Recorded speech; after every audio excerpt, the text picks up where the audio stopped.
কেমনে কি হইলে বন্যা শেষ হয়ে গেছে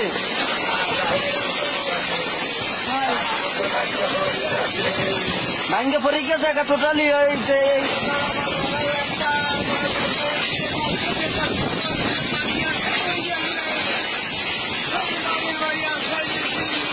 মানে বাড়ি আচরণ নিয়েছেন যাইয়া